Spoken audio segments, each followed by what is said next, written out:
Well, thank you, Judge Rakoff, for that kind introduction. Thank you to Rotary for having me here today. A special thank you to allowing two Kiwanians to sit in the front table.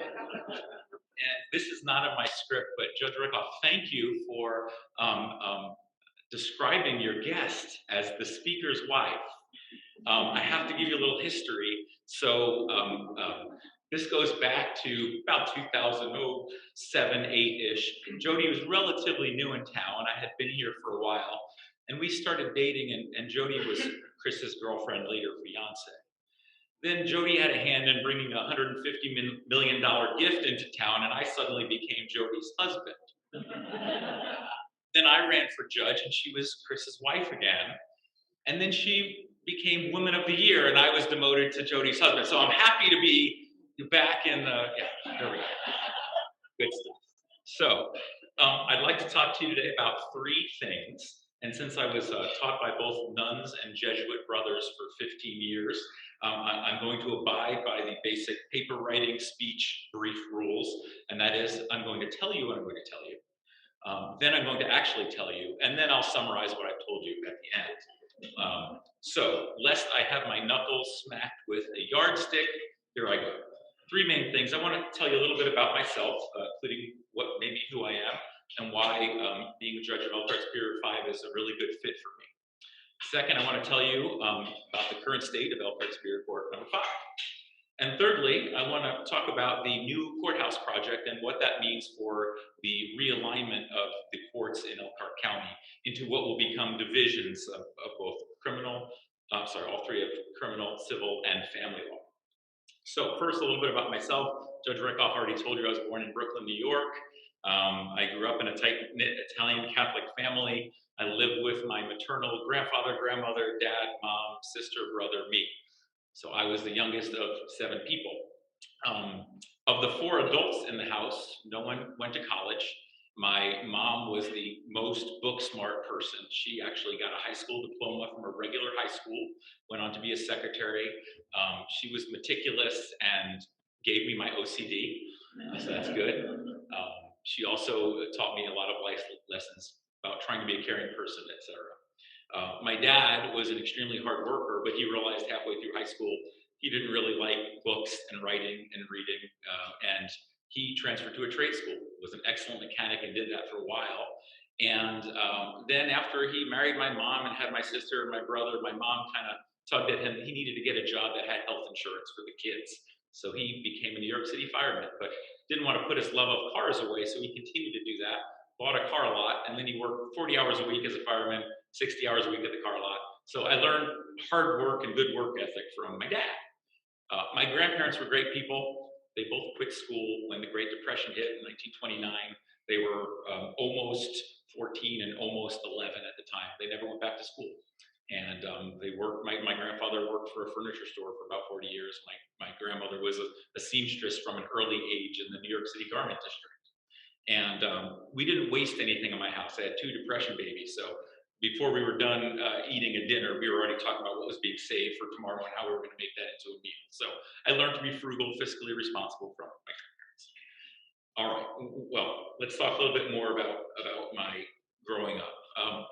The 7 people in my house always ate dinner together. I was very lucky. In fact, in my life, I've lived in 2 houses, the one where I grew up and the one where I am now.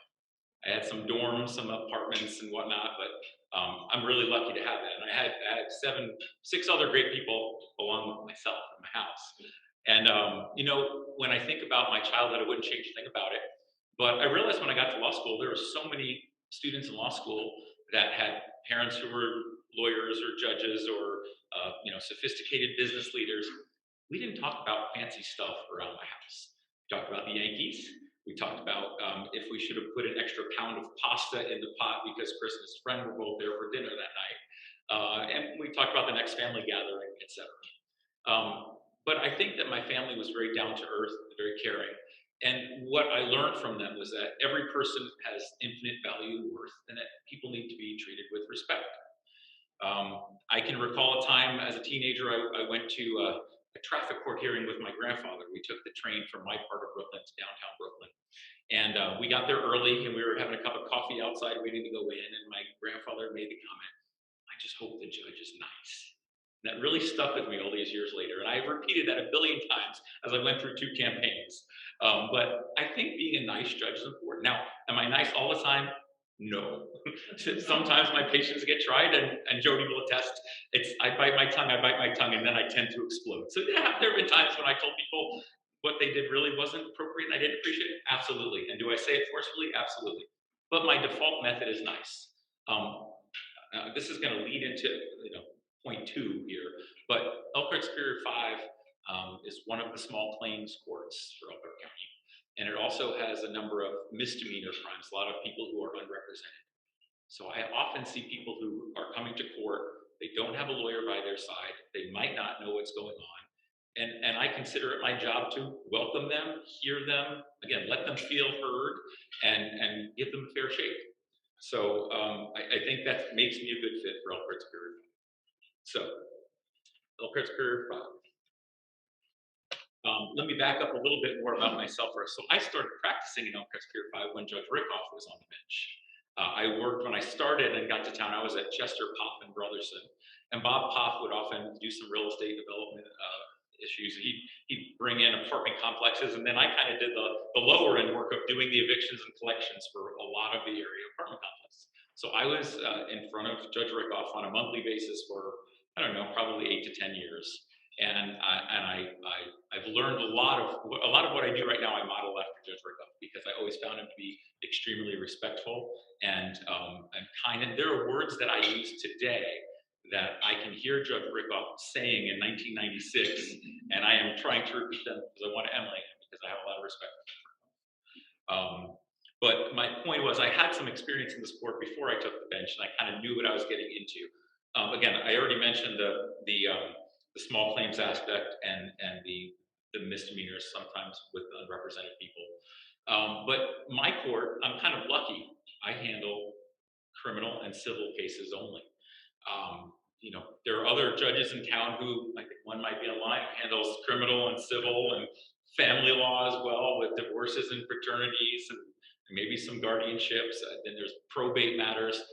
Right now, I'm just doing the civil and criminal, which I think is nice. I want to tell you a little bit more about how my court is structured. I spend a lot of time on the bench. If you have let's take a big environmental lawsuit, you might have a lot of behind the scenes motions getting filed and discovery being issued. In a small claims court, people come to the court and they kind of tell their story. So I'm there listening to the story, but it means I'm on the bench a lot. And I've done some math. I'm pretty much on the bench all day Monday, almost all day Tuesday, half a day Wednesday. And depending on if we have a 2-day jury or bench trial on Thursday, Friday, I might have Thursday and Friday all blocked up as well. If I do have that, if you do the math, that's 9 out of 10 segments or 90%. If I don't have that, maybe I'm happy with 50%. But on average, it's about 70% of my time that's on the bench talking. So I talk a lot of cough drops, a lot of glasses of water. That's my cue. But what we do currently in Elkhart Superior Court 5 is we handle felony crimes on Monday mornings, misdemeanor crimes on Wednesday mornings, civil eviction collection matters on Tuesday mornings. I did mention criminal first. That takes up, again, the first 3 days. On Monday afternoons, we're hearing probation violations, which I want to share with you is really frustrating because I can't tell you how many times someone's been sentenced, let's say in February, they're given a year's probation, and I'm already seeing them back in April for probation violation. And my background was as a civil litigator, so handling the criminal matters was something new to me. I dabbled in it in the early or mid 90s as an intern, had a few cases and realized it wasn't really what I wanted to do as a practitioner. So it's been about 2 decades. So the first quarter of last year was a big learning experience for me. But as I learned, I'll tell you what I did.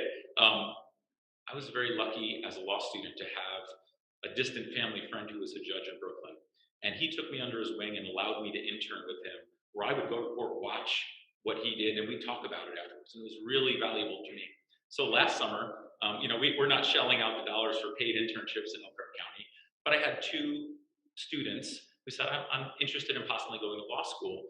Can I be an intern with you? And I said, sure. We've got online court watching abilities now. You can sign on to any court in the state. How about we do this? You watch my my Monday, Tuesday, Wednesday, and we'll have coffee on Wednesday afternoons and we'll talk about it. And this was perfect. I think both students gained a real appreciation of the legal system.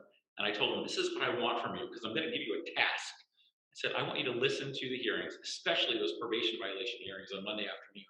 And I want you to tell me, as a layperson who's not in the court system, okay, was Judge Spataro too harsh with that person? Was he too lenient with that person? What's the right amount? If someone violates, do you say, well, you had a 360-day sentence, and well, you tested positive once, now you're in jail for 360? That's probably too harsh. But then again, if somebody's had repeat violations every month for the first 4 months, it's probably time they get sentenced to their, have their sentence reimposed, and they do it in jail. And then there's the in between. So people will tell their stories, or lawyers will make arguments. And one thing that I thought was valuable to me was getting the input of two students who said, I really liked what you did with that person, or I really think that you were a little too lenient with that person, whatever it may be. And it was a good experience. So, but anyway, I wanted to share kind of a little bit of the dynamic of what goes on in Superior Court 5. I want to just take a little audience participation here. The last full year of statistics will tell me how many cases were filed in my court. With Judge Rickoff excluded from this experiment, anybody have any guesses of how many cases were filed the last year that we had stats for ELKR Superior Court 5 in a year? Okay, year 2000, higher. 2,200, 5,000, 32. About 5,400 cases. So it happens that about 3,600 were civil. That's just a function of the small claims, the eviction and collection matters, and about 1,800 were criminal matters.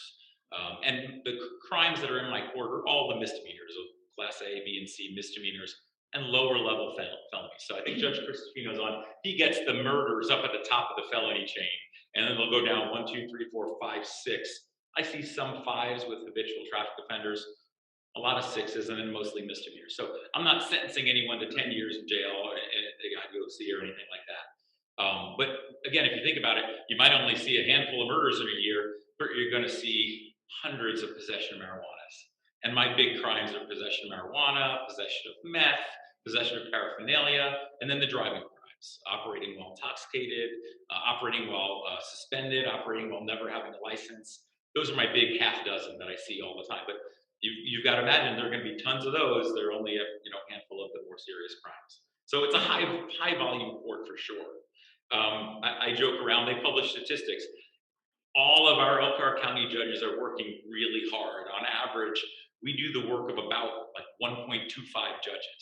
And somewhere in Indiana, there's a judge doing 0.75 of his workload. And I'm not, but at least they pay me 125% of the average.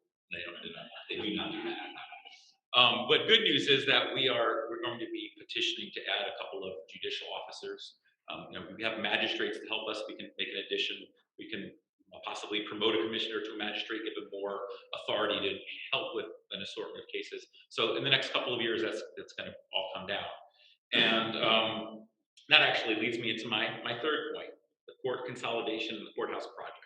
I'm going to save the actual courthouse till the end, but I want to talk about a little background about court systems and how things work in Indiana. So we've got 92 counties in the state of Indiana.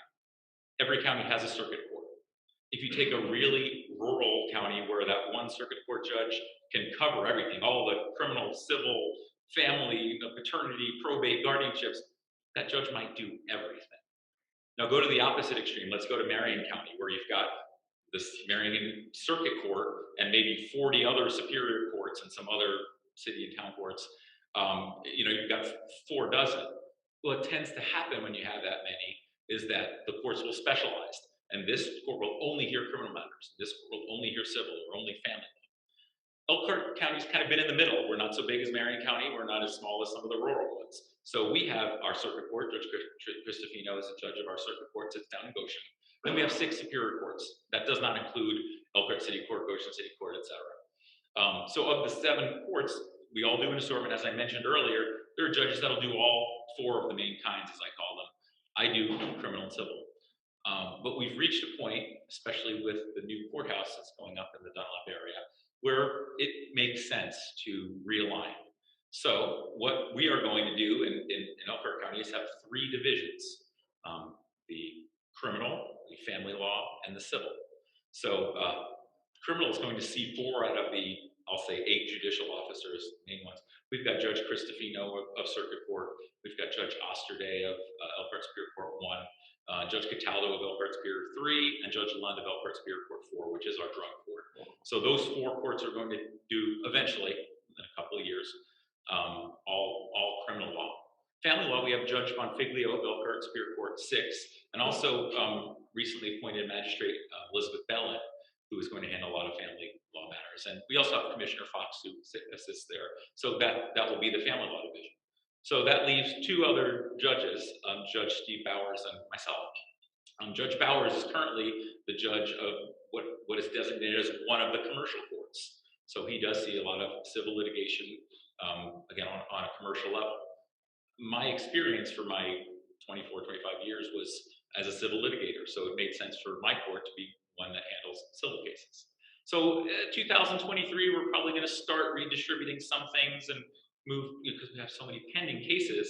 So there'll be some redistributions, and hopefully by 2024, we'll be ready for just having the filing of the different divisions in each of the respective courts. Let's think here. So the target date, that leads me to the courthouse. The target date for the completion of the courthouse project is summer of 2024, over 2 years away. So if we start realigning in 2023, hopefully by 2024, we'll be in good shape for that to take place.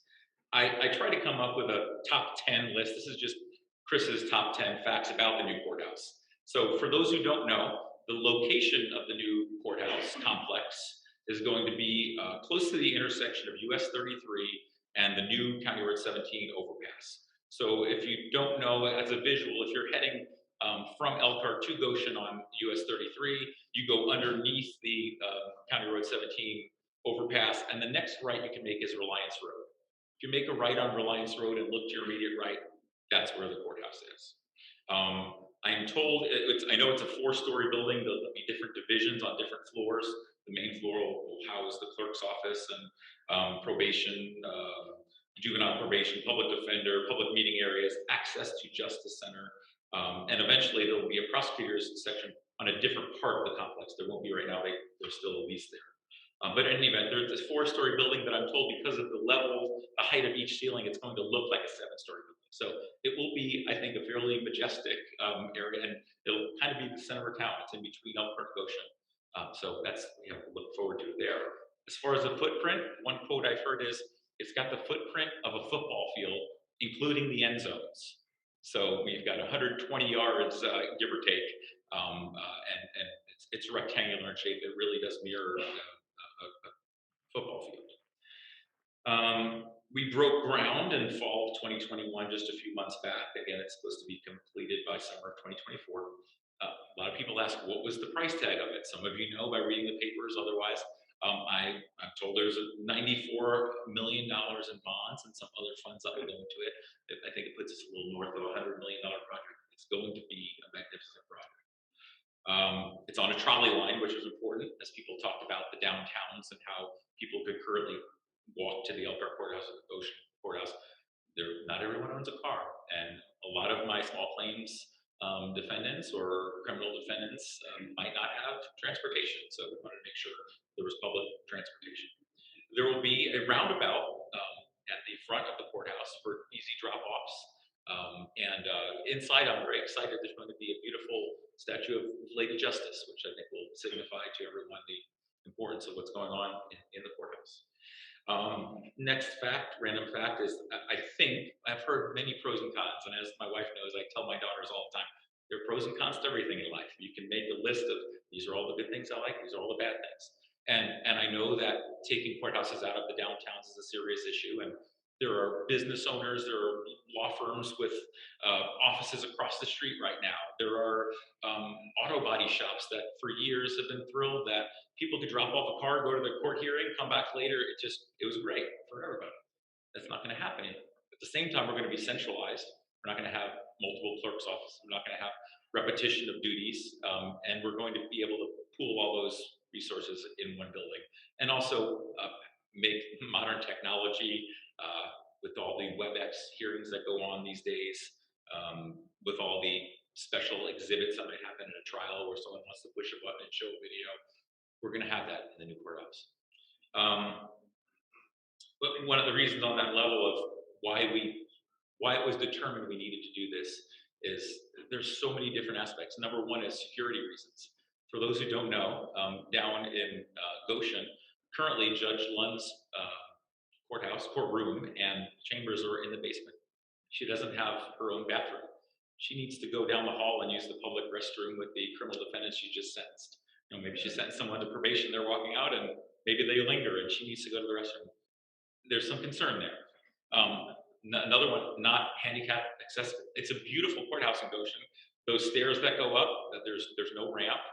For years, there was a ramp around the side, and once you get inside, there's 4 stairs and a little elevator for staff. Accessibility issues came into play. The leaking roof in both courthouses just had issues with structural stability, leaking roofs, heating and cooling systems. I can tell you, my wife will tell you, I am so hot in the winter when the heat's blowing, and then I'm hot in the summer when the air conditioner's not working. And there seems to be, as Judge Bowers will say, well, there are 2 settings. There's way too hot and way too cold. So that's an issue that I hope will be rectified. And then I don't have to loosen my tie all the time. And then finally, I think it's important that it's located between the 2 biggest cities in the county, between ELKR and Goshen, where it won't be too far to travel from either direction. I think what else? Those are my top 10s. Oh, on a related note, I knew there was something I wanted to share. We currently have an ELKR City Bar Association. We have a Goshen City Bar Association. In the last couple of years, we've been talking about merging the courthouses. Years ago, it seemed like Goshen lawyers would only file their civil cases down there, and ELKR lawyers would file up in ELKR. I think there's been more camaraderie over the years, and at least there's talk about consolidation of the bar associations. So let's see. I can tell you that commissioners are working hard. The commissioners have involved the judges. Judge Cristofino can attest. We've had many meetings between the designers and the judges where our input is being asked, which is wonderful. It's important to know that, okay, the way you have it with your witness chair, someone didn't consider that the way the jury box is, that last juror is not going to see the witness. That's important. Or someone's going to need to know that if the judge can't easily work with his court reporter or bailiff, it needs to be a little closer or we're going to have issues. And those are just 2 examples of many examples that we've shared over the years. Every time there's been a new design, it's great, you took care of that issue, but we need to also address this new one that we just thought of. So there's been a lot of close contact, and I appreciate being involved. And I appreciate having the design shared with me. And if anybody wants, I can talk afterwards and give you some information where I can share some things with you. But for now, I'm happy that the courthouse building is on its way to being consolidated. I don't usually do this in a brief. You do it, Judge. Here's what I'm going to tell you. Here are all the arguments. This is what I just told you, and why I want you to rule in my favor. So I don't have to do that, but in honor of Sister Elizabeth Marie, my 6th grade teacher. So I told you a little bit about myself, and I told you a little bit about ELKR Superior Court 5, and now I've told you a little bit about the courthouse project and the realignment. So with that, thank you for listening to me. And if there are any questions, I'm happy to try to answer. Oh, let's see what. Thanks for coming today. I had a couple of quick questions. One would be,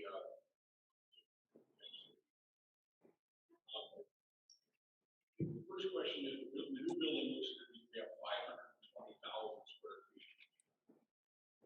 I'd be lying to you if I told you that I knew these square feet offhand. To go, man. Sorry, questions. Yeah. Oh, thank you. Yep. So to repeat the question, it seems like the new courthouse is. How does that compare to the amount of space that is in all the courthouse all around now? Yeah. So the original statement was that looks like the courthouse is going to be 525,000 square feet.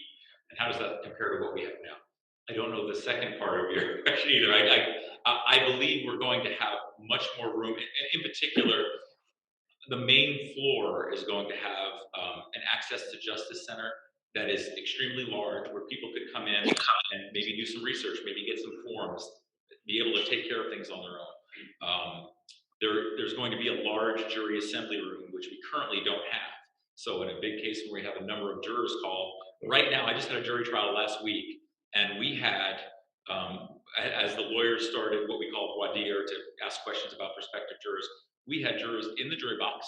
We had jurors in the gallery, beyond the rail, inside my courtroom, and we had other prospective jurors upstairs in room 203 watching by video. And it was really kind of funny because the Elkhart City Bar meeting was supposed to be meeting at noon. We're at about 11:15. We cleared out some jurors, promoted some from the gallery to the box, and it was going to be a tight squeeze. I said, we need to bring everybody down because the lawyers are going to want to eat their lunch. But anyway, we're struggling for space. So I can only imagine that this is going to be so much more space to allow us to do the things No, we it's need to not. do, but I can't put numbers on it. No, it's not. No, it's not. Were you not at any of the fucking meetings? Judge Judy's case is real, and then I have. Well, I'll start with that one. Our Judge Judy's case is real. I grew up in the 70s watching Judge Wapner, so I think they might do a similar disclaimer where, the people here are not actors or actual litigants who have agreed to have their cases settled in this forum, the People's Court. And that forum is kind of like, it's the equivalent of saying, I'm not going to go to trial in court. I'll have an arbitrator decide my case. And Judge Wapner would sit here and hear things, and Judge Judy does the same thing. So if she's following the same rules as Judge Wapner, then yes. And then you had another question. Have you ever watched Judge Judy? I have watched both Judge Wapner and Judge Judy. I'll pay $5. Well, I will do that.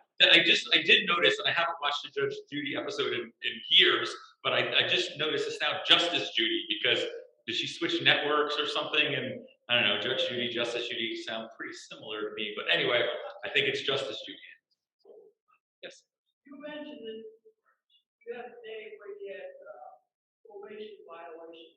What percentage of cases are repeated like that? Chris Pitaro's take, I would venture to say that 75% of the sentences that I hand down and say, instead of going to jail for 360 days, you've got probation, I'll see them at some point in the next 360 days. That's my rough estimate, just based on the volume I'm seeing and how many. It's really sad that someone could be sentenced and a month or two later they're already violating, and then 7 months later they're on their fourth violation. That four's too many. I've kind of, when I had those students talking to me, I kind of said, I'm a baseball fan. I'm really a fan of the 3 strikes and you're out. So maybe the first time it's, you know what, you're gonna do some CALP weekends, go to jail for a weekend, or do some community service. And then the next one is gonna be, you know what, now instead of being on probation, you're gonna be on community corrections with an ankle monitor. And then third time, okay, I think you need to go to jail and finish off your sentence in jail. 2 strikes, swing and a miss. So. I just want to say it's been very refreshing to have you here. Sometimes the whole court system is a little scary, My grandson went to school with your daughter, your favorite daughter. And I want everyone to know I did not feed that. And Jody's here, and he came up with that by himself. It might have been because I just told him I was at Wrigley Field with my daughter yesterday, and I haven't seen my oldest daughter, who gave me my first grandson, or my middle daughter, who just got married in October in a week or so. Anyway, but I'm sorry. Anyway, he grew up with your daughter, so I got to hear a lot as you were running for a judge. So first of all, thank you for just following Judge Rippup as well as a great example. That's awesome. So what is your daughter doing in Chicago? So I'll go in order. My first one, who gave me the grandson, is working doing computer things that neither my wife nor I can really accurately describe. But she's doing very well and has a house that was just built and it's bigger than ours. So kudos to her. My second daughter, who graduated from Bethel College, she works at Bowling Vision Center and she's in Mishawaka. They're both college graduates. My youngest went to a semester of college. She did well. She got 4 B's and an A. She didn't find it hard. But while my older 2 are my athletes, my youngest is my musician. I don't know if anyone's in the Concord area, they might have heard Becky singing at something. She got through. In the middle of her first semester at UIndy, she said, Dad, I don't really need college for what I want to do. I want to go into the music world. And you'll see my name in lights within 5 years. That was her quote. So she said, I want to move to a big city. First it was in California, then it was New York City, and then She settled on Chicago, which I think gives her a big city feel, but she could also come home without flying. So that's a good thing. So right now, she just changed jobs from working in at a jewel grocery store, and just last week started as a hostess in a restaurant. And I think she likes the new job better, more human interaction. But in theory, once she's done with the 9 to 5 job, she'll have time in the evenings and on weekends to make her music. And as Jody and I have joked, I think she's realizing that being a grown-up and adulting is not all it's cracked up to be. It's tiring. So she's very exhausted and doesn't always have the energy and the desire to make music in the evenings and on weekends. But she did just meet up with another Concord high school person who's about 4 years older than she is, who moved from Elkhart to Indy to Chicago, so same map. And she's up there, and he started a small record label, and she wants to be signed by a record label, so they are collaborating. That's the latest. Well, it is very awesome, and I'm very happy to hear that. So Excellent. Thank you.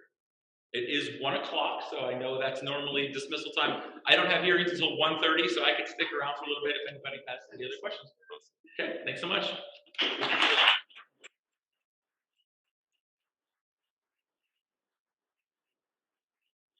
don't know how this works out, where 2 weeks in a row I have to come give the hook to people. So it's Chris Seymour, the chief of police last week, and then it's Mataro this week. What's the deal? These are people you don't want to. You want to be on their good side. I have to. Next week. There you go. That's right. That's right. I have to tell you, if you haven't, it's okay to spend a little time in these courtrooms. I've told this story maybe a couple times, but not to Rotary. I happened to be at City Hall waiting for an appointment, and I had some time to spend and kill. And I happened to just sit inside while Judge Grodnick was doing his judging thing, and I was maybe there for 45 minutes. It's fascinating to me to see people that you know and you have an acquaintance with, and I didn't get to see that of Judge Rickoff, and I can only guess from Cristofino the personalities that you see in people, how neatly that translates, especially when you have such high quality people. Even if Chris is a Kiwanian, it's a but it's neat, and thank you for sharing that. I really appreciate your Chris's top 10. I have a quick question for you. So this is Fran. I echo that. Sometimes it's it's scary, and I got a letter from you that you didn't sign a couple months ago that said, be here on this date. You're going to do this. There was a nice little bit of information on how to be a juror. That was a couple months ago.